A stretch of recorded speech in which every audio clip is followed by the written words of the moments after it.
everybody, welcome inside the Rockwall Sportscenter Yellowjacket update. Chris Pierce here, joined by my partner in crime, Billy Quinton, on Hallows Eve. I know we're all still kind of getting back to the swing of things after that long World Series game last night. I know you were tuned in a little bit, so lots of coffee for this. But it's a good Monday morning if you're a Rockwall Yellowjacket fan, as football and volleyball both cruising right along right now. Let's start with volleyball real quick, Billy. Let's give them some love. Of course, last Tuesday, Damon Wilson and his squad shocked the world and ended Rockwall Heath's 86-game district winning streak, causing a tie in the district as far as that goes. And now Rockwall Lady Jackets are co-district champions for the volleyball championship. So they are now facing the first round of the playoffs against, they are facing College Park.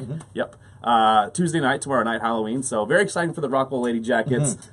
That big win on Tuesday, and they are playing some really good volleyball right now. Really, really good volleyball. It was fun to watch them that, I guess it was a week ago Tuesday, when they actually swept the three games against Rockwall Heath. It was a big surprise. That Rockwall Heath team is outstanding.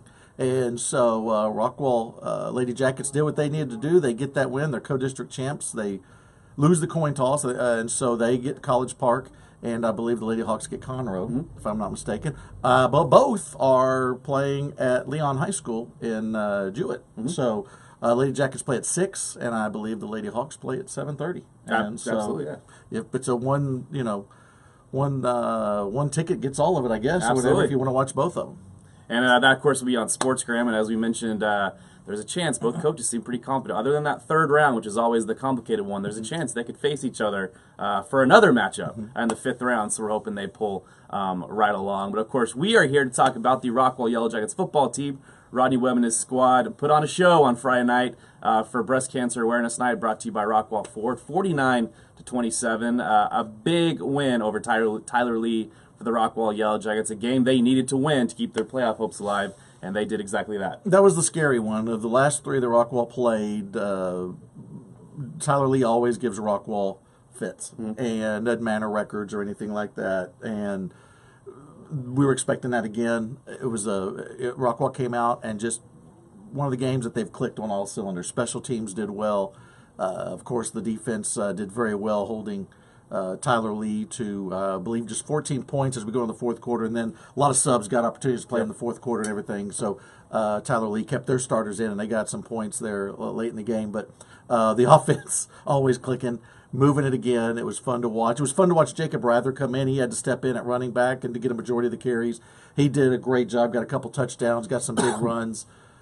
Jackson Smith had an outstanding ball game again. Of course, Jacob Clark doing a good job in the pocket and getting the ball dispersed to Cam and Cole and everybody else, all the receivers, and of course Jackson and Rockwall put it all together and got a big win. And it's amazing how one win can change your whole outlook and your whole feeling about everything. You know, losing those 3 in a row, you start district with a win, you lose 3 in a row, all on last drives and heartbreaking fashion. You win this one rather handily, and now you're looking at it that the playoffs seem to be something, hopefully, within reach. Of course, that roller coaster still continues. Of course, it seems like a game that Rockwall finally put everything together. It was a team we really expected after that Highland Park game. It's a team we knew we had. It just unlucky bounces had gone Rockwall's way, but it was finally a game where everything went together and we all could sleep good on Friday night. It is. It was a great one. Had fun.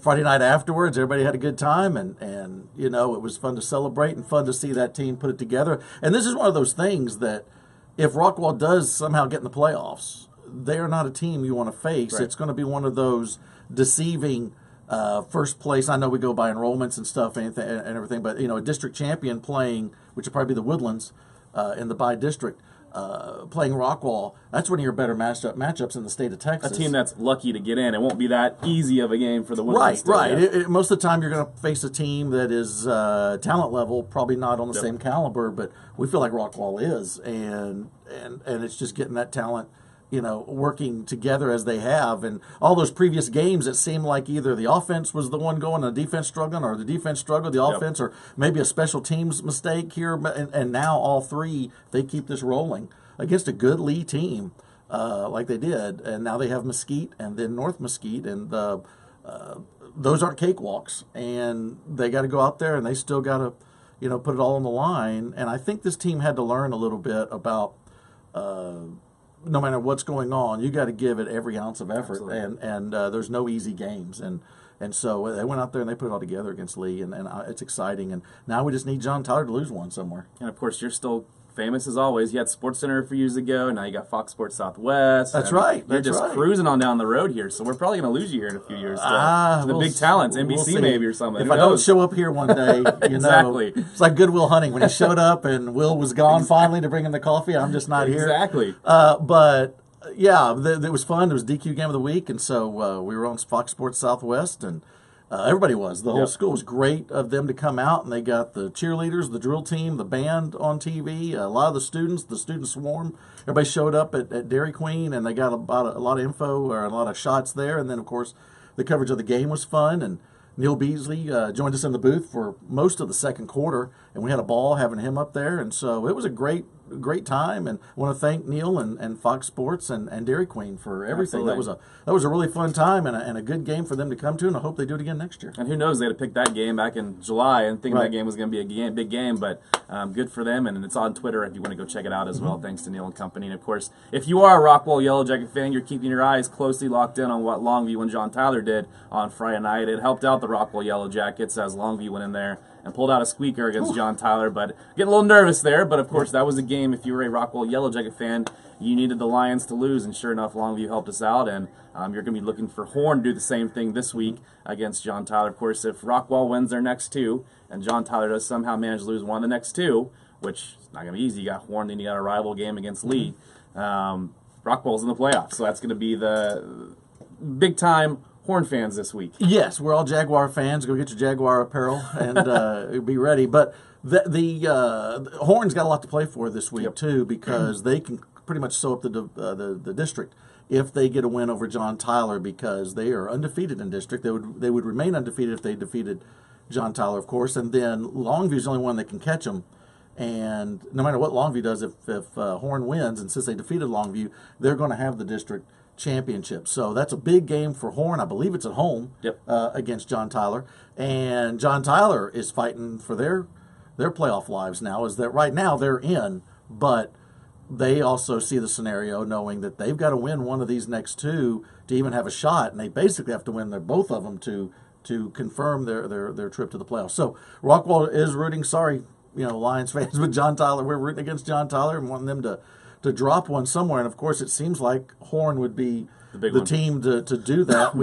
That Longview game against John Tyler was a close one, and we're watching that one a lot during the broadcast and keeping score updates with that one. And it was a close one all the way, but luckily Longview, it helped that we all wore our Lobo stuff, and then now we wear our Jaguar stuff this week, and then we'll see how it goes. But Rockwell still has to do their job. They have to go out and beat Mesquite, a team that, yes, they're winless, I believe, in district play, but they're a team that at any moment could jump up and get you. And they have a lot of talent over there. They have a really good coach, and it was his first year there.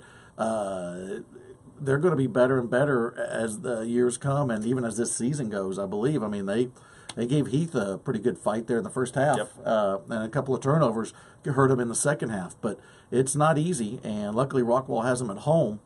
And hopefully that Rockwall can pull out another one and defeat Mesquite. And then here's the thing that's great, at least as a Yellowjacket fan, is then after that, if Rockwall wins, and let's say John Tyler does lose on Friday night to Horn, Rockwall then ends the season on a Thursday night against North Mesquite at Memorial Stadium in Mesquite.